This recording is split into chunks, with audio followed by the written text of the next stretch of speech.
Governor Lamont essentially giving the middle finger to Trump and ICE border officials. Between him doing that and Chris Murphy calling Elon Musk a Nazi, and that's in one of Chris Murphy's more calm moments. You wonder exactly how the delegation is going about trying to prohibit Donald Trump from reducing state funding.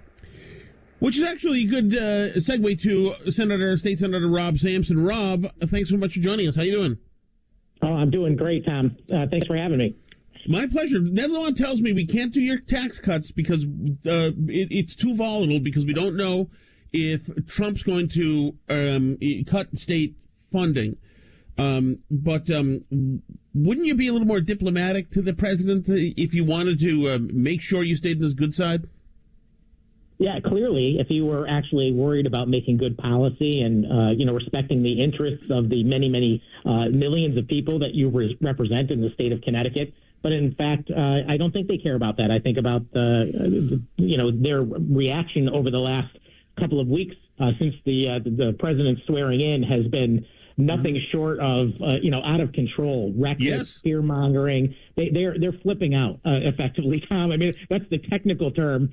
And this budget address by the governor is, a clear picture of that. He used every opportunity to paint Trump as the boogeyman. He took a shot at Doge. He took a shot at ICE. Everything that, he framed his arguments were everything bad that's happening is because of the federal government. The Trump president's been in office for 2 weeks. I mean, seriously. Right. Well, and also, the in vogue, go-to that was the resistance, 7 years ago, that people have moved on. Other than the fringe, other than, let's say, a few lawmakers in Connecticut and in Massachusetts and people on MSNBC, people have moved on from this resist at every moment. The American people, there is a bit of a mandate on a few things, including illegal immigration here. And yes, it does sap states' resources here. And at some point, we've got to these Democrats have to turn the page. I know they're safe in Connecticut for the time being, but this kind of thinking is becoming rarefied stuff nationally. I couldn't agree more. If you remember when I was on with you a couple of weeks ago, I was extremely confident about the future for Republicans in the state of Connecticut, and I'm even more confident now, Tom, because I'm watching, things happen, and I'm watching my Democratic colleagues react extremely poorly, and underneath their extreme hateful reaction is this fear. And you can just sense that they recognize that their ideas are becoming less and less popular. There was a Q poll that came out a few days ago showing that Republicans and our ideas are more popular than they have ever been since they started doing that poll. And the Democrats are more unpopular since they started doing it. So, I think we are trending in the right direction, and everything we are seeing telegraphs that point. Now, I don't know what's going to happen. I don't know if the Democrats in Connecticut are going to try and double down on all of their craziness. Certainly the William Tongs, of the world are going to do that. I don't know if the leadership has caught on that they ought to start, toning down their rhetoric just a notch and some of their policy making. So far, it doesn't look that way. And, I'd love, if you give me a minute, I'd love to just talk about the governor's budget proposal, because it's a huge departure from everything he's been saying over the last few years. Ned Lamont to most people is, he's a Democrat, but he's a moderate. He's a little more reasonable. He works with the Republicans. All that's out the window. Effectively, this budget that he's rolled out, and it's only going to get worse once the Democrat lawmakers get their hands on it, but it is a $3.2 billion increase in spending over the next 2 years, 12%. A 12% increase in spending at a time when, wages are somewhat stagnant. And Connecticut is one of the few places in the country where there's not economic growth. It's happening other places, but it's not happening here. The only thing that's happening is government is growing. And that's the real distinction for me, is that the Democrats have made it clear that they're in the business of protecting government, and Republicans are trying to protect the citizens. Yeah, well, along those lines, you have asked, you guys want to give taxpayers back $1,000 ideally per household. in wanting to use some of the extra COVID money that was the found money, which in Massachusetts, by the way, the feds want back. So let's be thankful for the time being that at least that's there. Why is it unthinkable that should go just right back into the hands of taxpayers? Right, and it should not be unthinkable. And the reaction from the press at our press conference when we rolled out our tax relief plan, which is everything. It's income tax relief. It is property tax relief. It is, across the board, us trying to find savings for citizens, cutting licensing fees for, people that are, realtors and insurance agents and that kind of thing. Trying to strengthen the fiscal guardrails, which, is a hot topic here at the Capitol. The governor blows through the guardrails in his budget proposal. He does a lot of off-budget gimmicks to mess with something called the volatility cap, which effectively allows him to ignore the existing spending cap. It's kind of technical, but right. They're looking for ways to get around those rules and spend more money. And Republicans, we are focused on returning money back to the citizens. The press reaction was, well, how are you going to pay for it? And my reaction to that is, what do you mean, how are we going to pay for it? No one has ever come to me or any of my constituents and asked before raising taxes whether we can afford to pay for it. So why are you so worried about protecting the state government? It's funny. I was reading the News 12 coverage of your proposals, your budget proposals in the Senate, and every point you make, it's so interesting. Every point that you make is refuted by News 12. And they've brought in, a third party and asked them about it. And they essentially try to shoot down every part of this. So along the lines of you saying that, it's like with the media, this will not happen with Lamont's speech from today. He will not get the same treatment. But it's neither here nor there because there's nothing we can do about the media right now anyway. But, I mean, they are just the default, tailwinds that the Democrats get in Connecticut. It's unbelievable. I'll never stop. I can't even get into it right now because I see so many of these local news stories that are about Democratic initiatives, and they're literally, the press release is writing the entire copy. All of the copy is the press release from the Democrats. Usually it's the state Democrats, Senate Democrats, and there's no vetting. I mean, it would be nice for you. I guess what I'm saying, Rob, at the end of this is it would be nice if you had a media too, because the Democrats in this state absolutely they own this media. Yeah, as you know, I could not agree more. At the end of our press conference, you'd think there'd be questions about, how we're going to structure our new tax policy and so forth. No, it's all about Trump. Of course. It's all about the potential of the tariffs impacting our state. Things that are not likely to even happen. I'm sure, I've been listening to your show and others. I mean, everyone understands Trump at this point. Trump likes to open big. He likes to start the negotiation at a certain point. But the Democrats, of course, that's the mode they're in. They're going to blame everything on Trump. They think that's worked for them here before in Connecticut.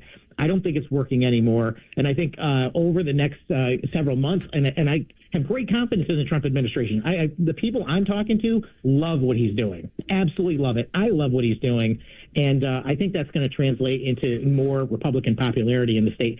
And hopefully, maybe these news media personalities will catch the drift and realize, they got to be a little more down the middle. Otherwise, you're going to start losing viewers. Yeah, well, they are losing viewers. There's no doubt about that.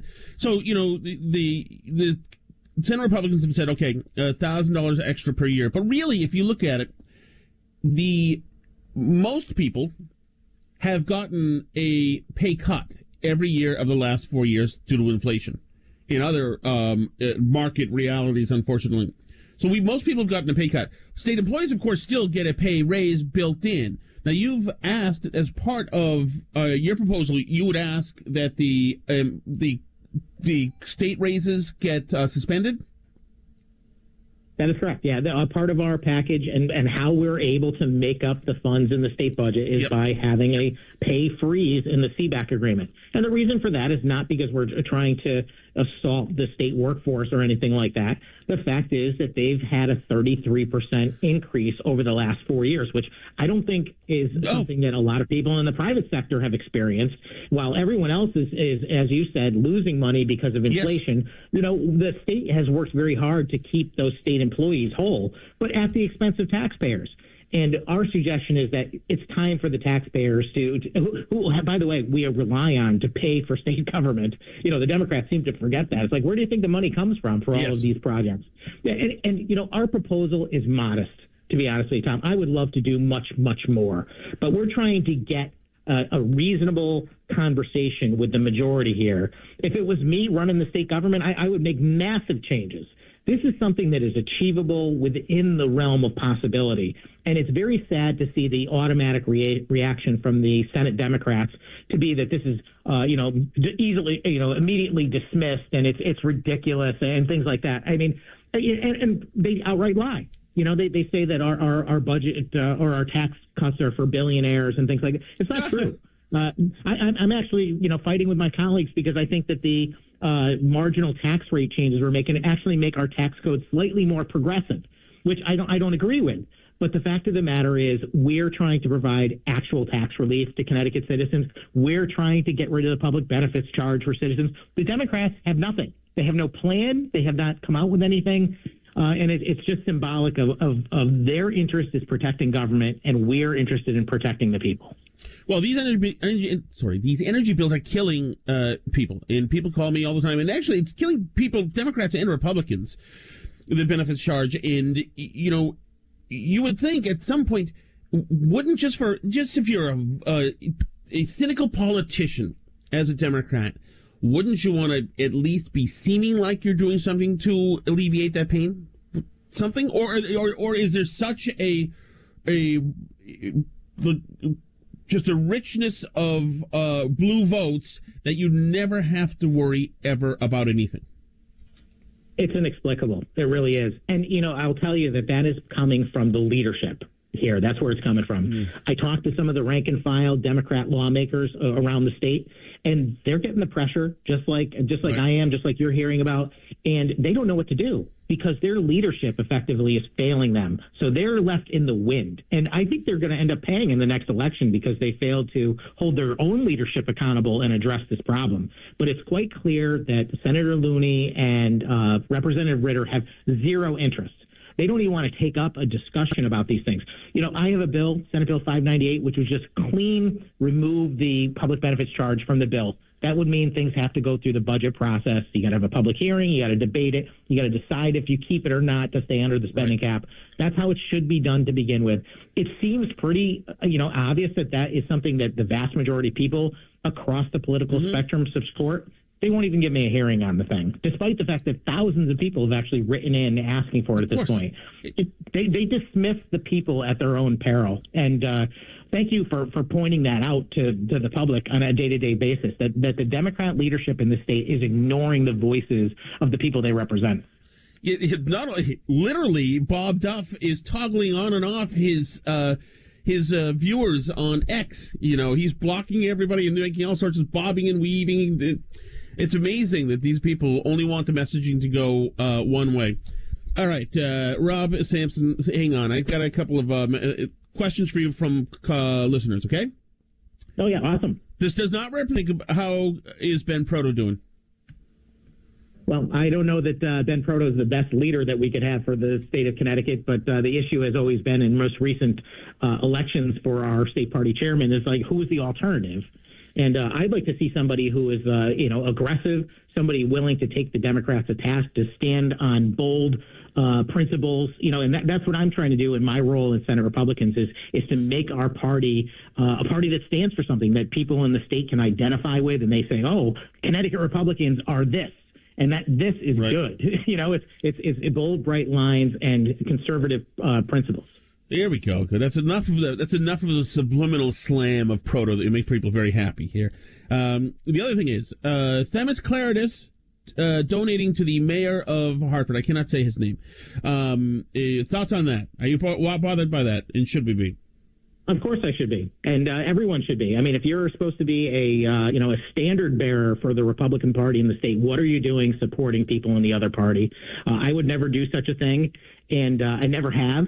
And, there's this, rumor mill out there discussing my apparent affection for Themis, and there's no such thing. I mean, I don't like to go out and bash my Republican colleagues. I don't think that serves anyone well, but I served in the House under Themis. I was the chairman of the Conservative Caucus at the time. She was the minority leader. And I helped orchestrate a challenge to her to try and kick her out as leader.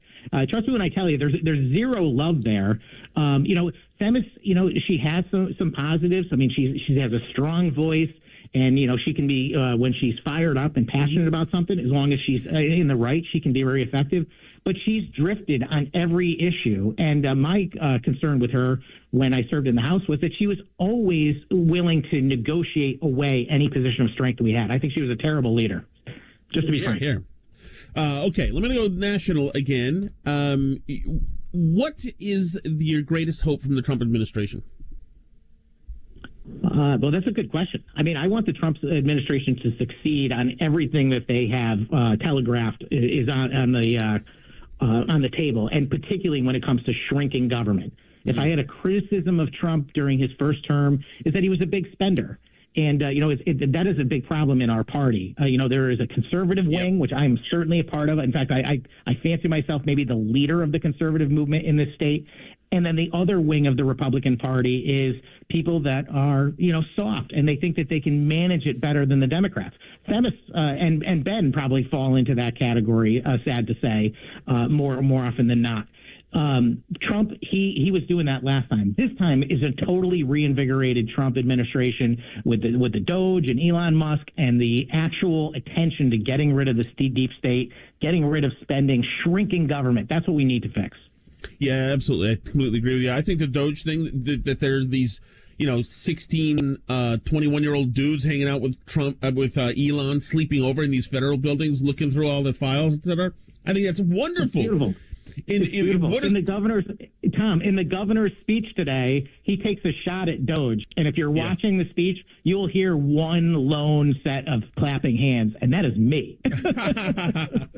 Here. I think that's great. I think that he is I think that the Musk thing, all of this, throwing stuff at the wall and just trying new things, even going out yesterday and saying the stuff in the Middle East, who knows what any of that means? Like that we're going to have a Riviera where Gaza was, etc.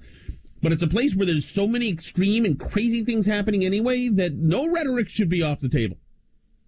I agree. And that's how Trump does things. I mean, people know this. I mean, it's all in his book. If you read The Art of the Deal, I mean, he comes in and blows up the room first to reset what is actually reasonable.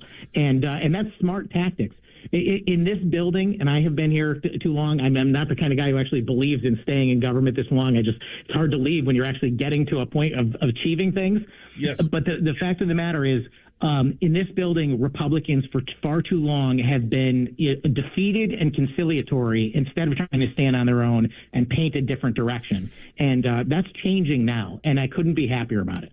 Damn straight. State Senator Rob Sampson. Rob, our teams are negotiating a weekly hit at a set time here. Let's try to lock that in the next few days, okay? That would be great. Thanks so much, Tom. Thank you. Appreciate it. There